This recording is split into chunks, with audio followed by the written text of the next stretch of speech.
Hey everyone, this is Cindy Lou, and I'm joined today with Debbie Fulton, Chief People Officer at Diversified. And today we're going to continue our conversations around HR transformation. And with Debbie, we're going to do something a little bit different and go a deeper dive into one aspect of their HR transformation, which is on the talent acquisition side.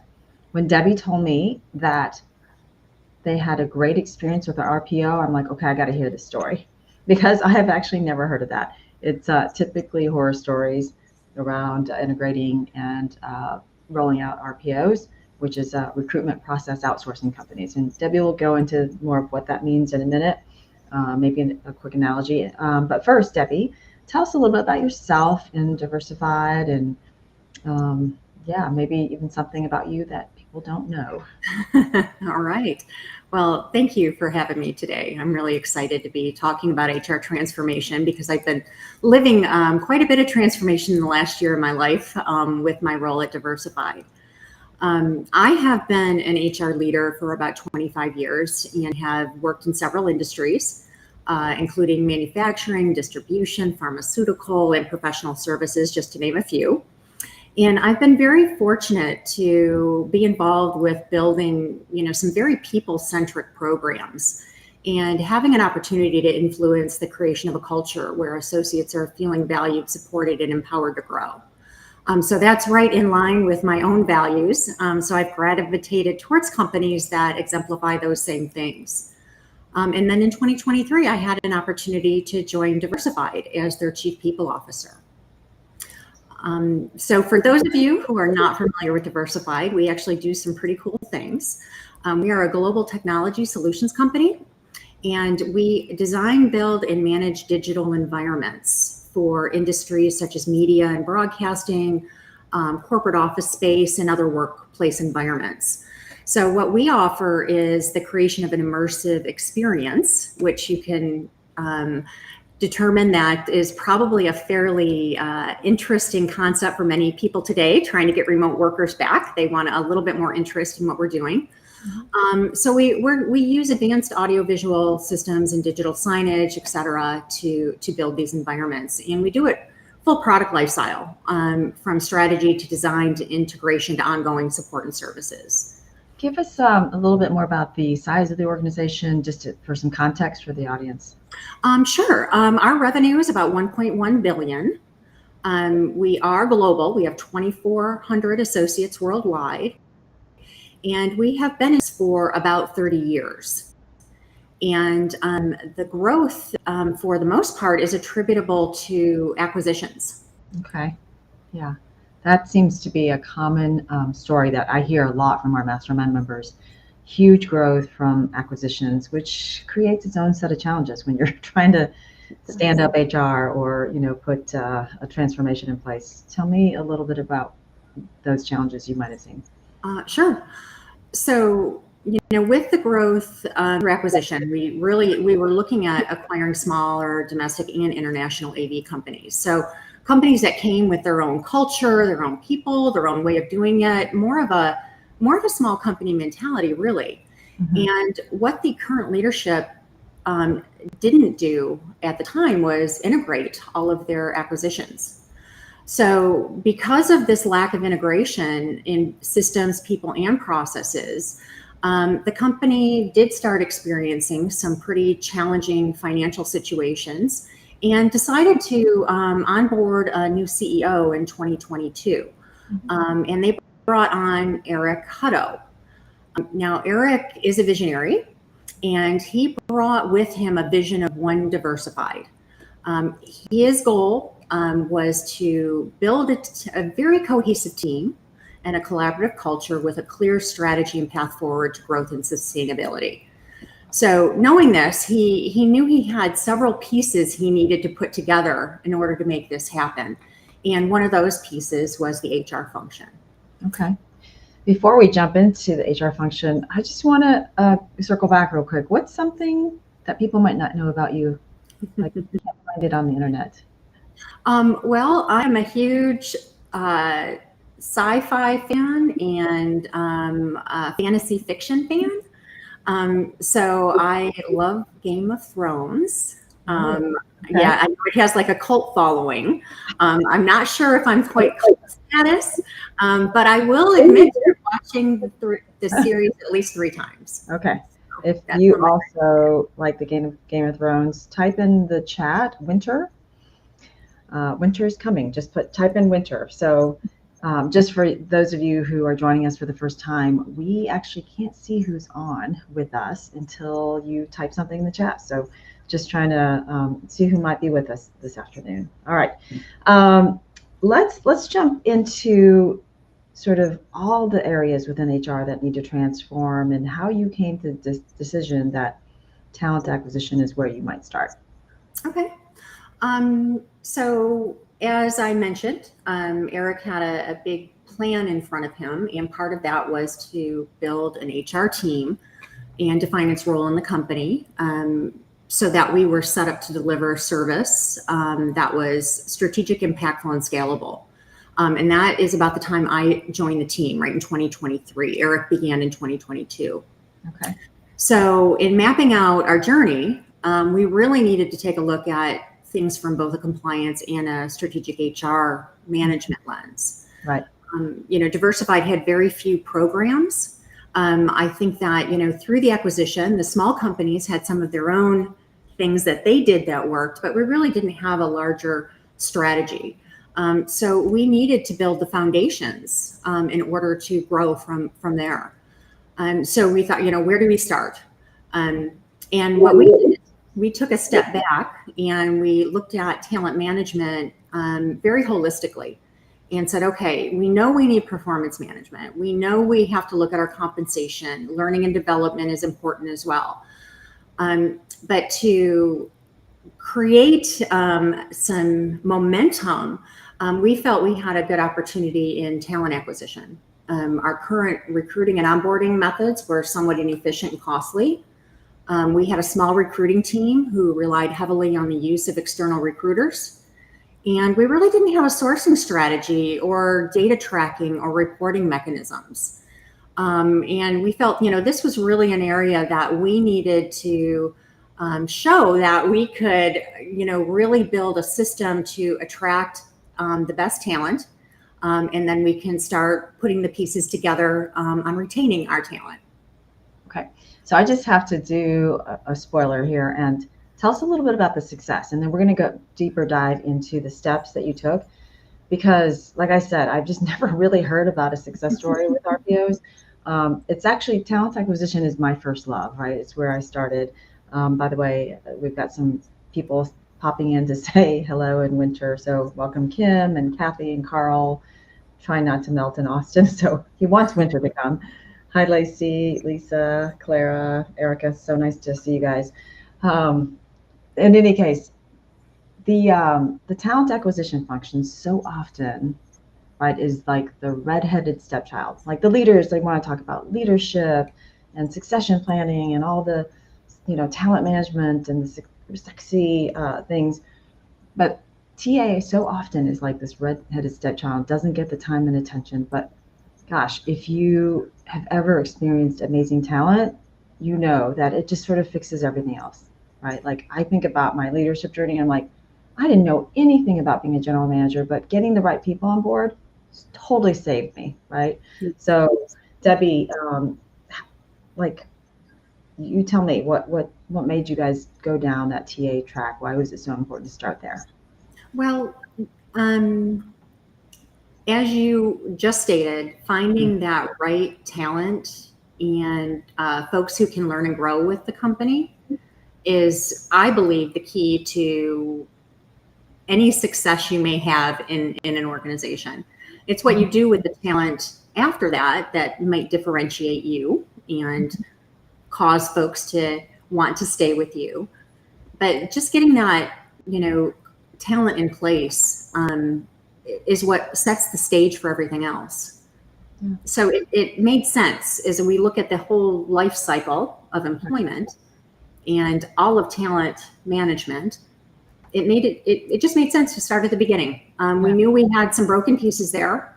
Mm-hmm. So why not give that a shot? And we hadn't initially considered an RPO. Right. What did success look like then?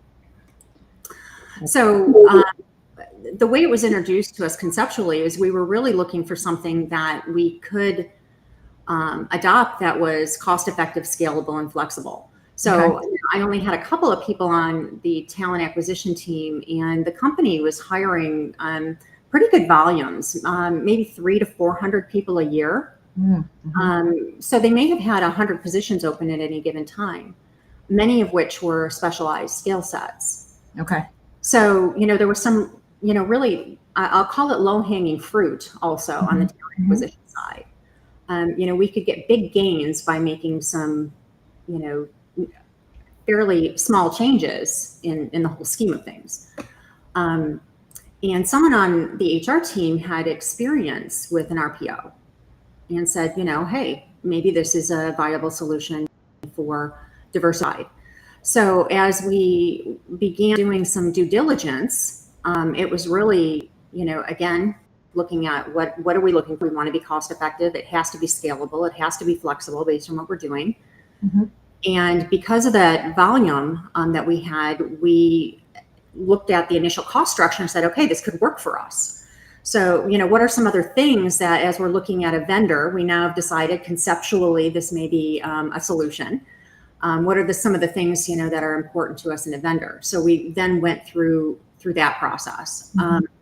Now we did have a referral, and Diversified did select a referred vendor, which was a really great choice for us because 7-Step has been a wonderful partner in what we've been doing. And as we began engaging with them, it became more and more clear the number of benefits that were available to us through this third-party vendor. And I will admit that I didn't realize that those services were provided or an option under an RPO. So again, we saw that we were able to immediately bring in a level of expertise and specialization in recruitment that we didn't have. We could employ some advanced sourcing techniques, and the plan was already there and built for us. And we had a team of people that was going to immediately begin using those techniques. And of course, we had some additional market insights that we never had before. We can call 7-Step and they will immediately respond for anything we might want to know about a particular area that we're looking to grow into, or about a particular skill set that we may be having a challenge with. Yeah. I think especially the advanced sourcing, right? So I grew up in talent acquisition, and we did many studies throughout the years, and no matter what year it was, it seemed like it was a good 80% of the people were considered passive candidates, right? So if you're all you're doing is posting and praying, then you're missing out on a huge, right, population of candidates. I think the other thing is, we were talking about how important the TA process is.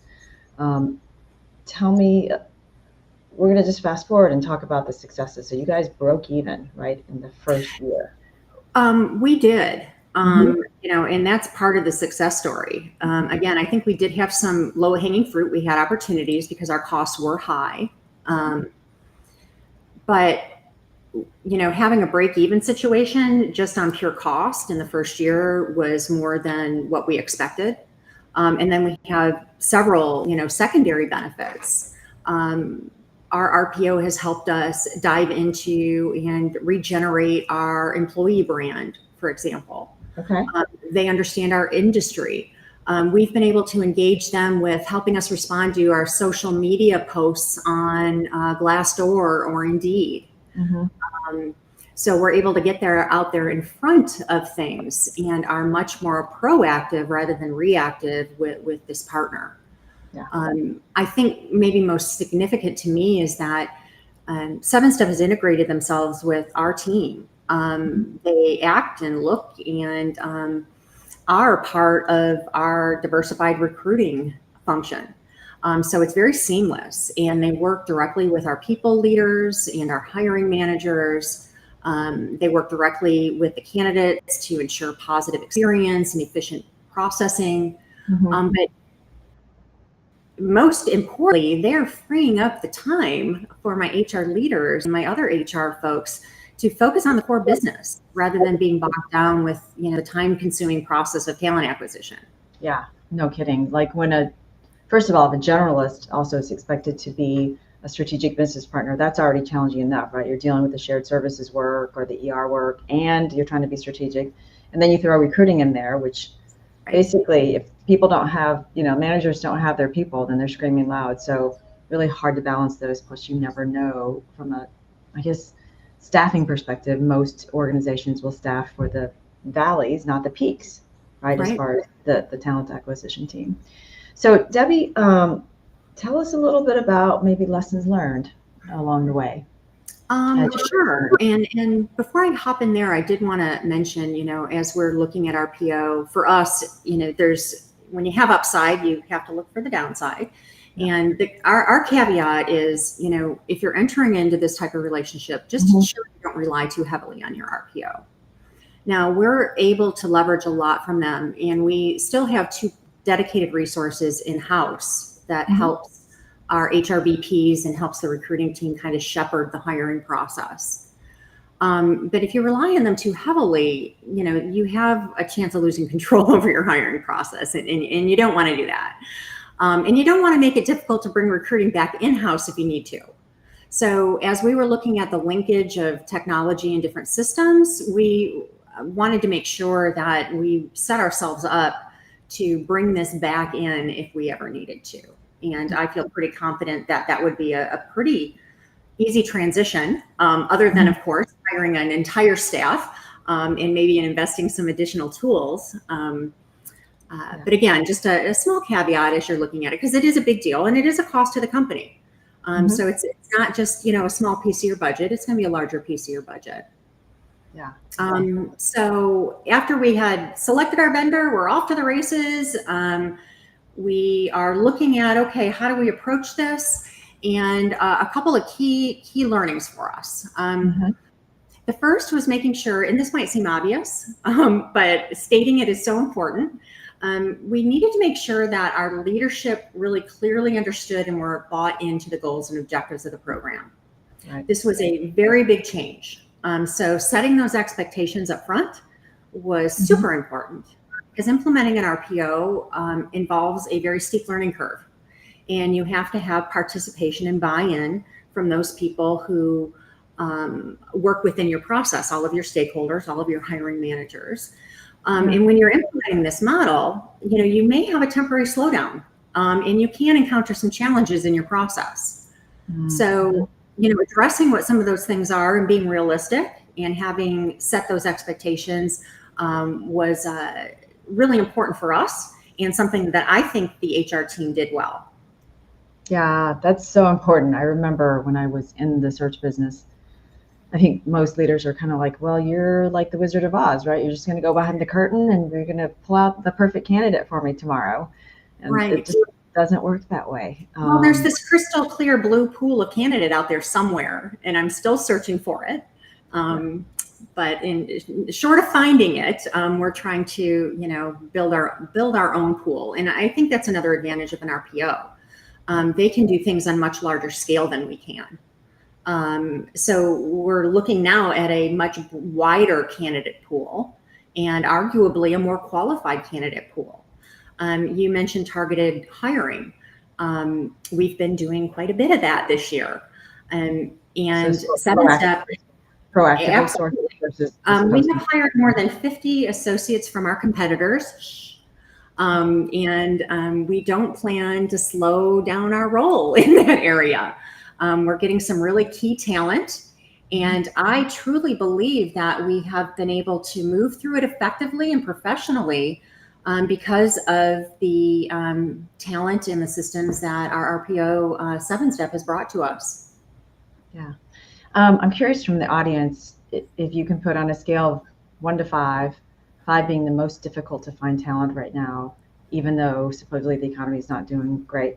1 being super easy. I'm curious, what are you guys seeing in the marketplace?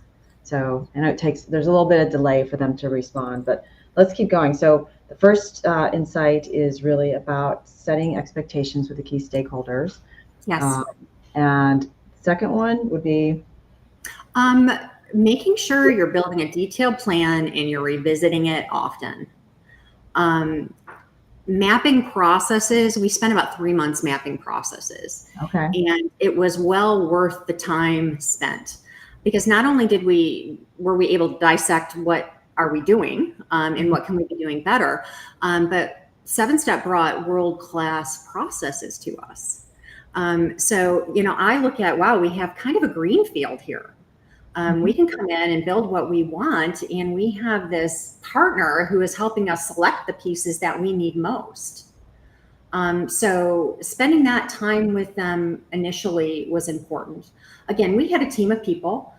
This would not have been successful without the HR team. I can absolutely say that. It took the village to raise this child. And the change management and the communication planning involved was pretty sophisticated. We are fortunate to have a change management component within Diversified, as well as patients, so they were definitely able to help with that. But really making sure we're reminding people often of what we're doing and why, understanding who are our change leaders and leveraging them, making sure we have the key messages very consistent, and then just involvement and support. And again, I'm probably not saying anything that you don't already know, but looking back and talking to the team, were the two things that clearly stood out to us as being important elements for success.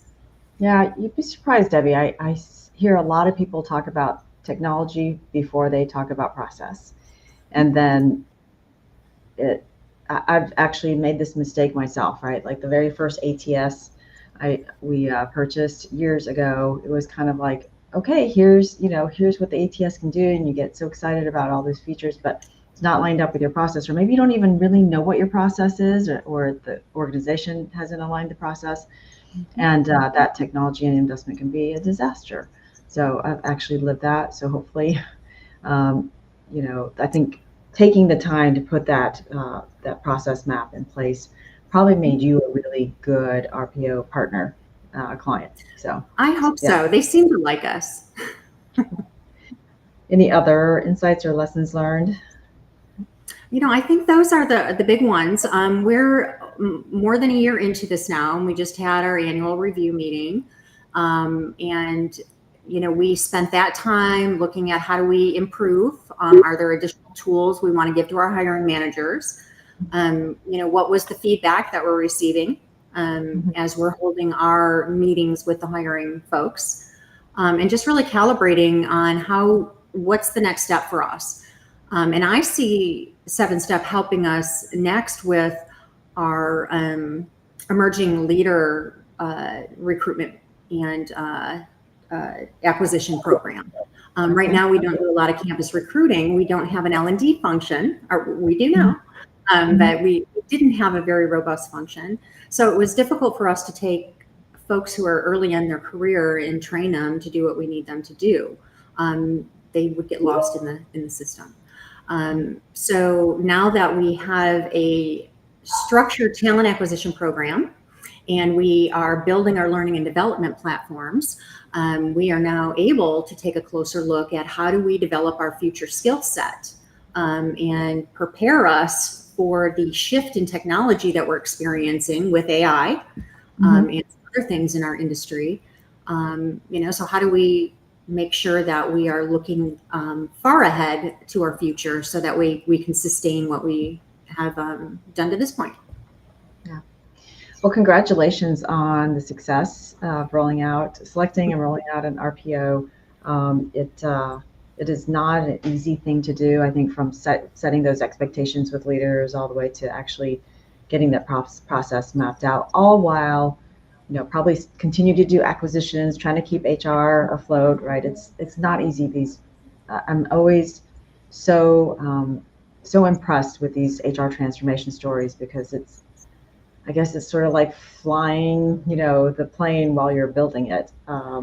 It really is. And the RPO, there are times that we just need specialized talents to help us. I can maybe think about an RPO as compared to you're throwing a dinner party, a gourmet dinner party, and you're not a chef. You don't know how to do it. You kind of have an idea and you know how to use your microwave. Creating this gourmet dinner, you're going to bring in an expert. So you bring in your chef. They know the ingredients. They know the market. They can interact with your people. They can give you the full experience versus just putting a meal on a table. Yeah. And that's what 7-Step has been able to do for us. They have given us the gourmet selection of talent acquisition and helping us navigate. So when someone asks me, Deb, are y'all having a hard time finding people and hiring them? My response is, well, not really. We have challenges, yes, absolutely. But overall, 7-Step is helping us reduce our time to fill rates as well as our cost to fill. Yeah, that's awesome. Great story. Well, thanks everyone for joining in. It's great to see everyone. To next week, we are joined again at the same time with Deborah Bosley. So we've got getting all the Debbies out of the way here. So Deborah Bosley is going to talk to us about plain speak. So one of the things I hear often from executives who don't know HR or talent management is sometimes I get lost in what you're saying to me. And so Deborah Bosley is an expert in that field, and we're going to talk a little bit about plain speak next week. All right, so thanks everyone for joining. We'll see you next week.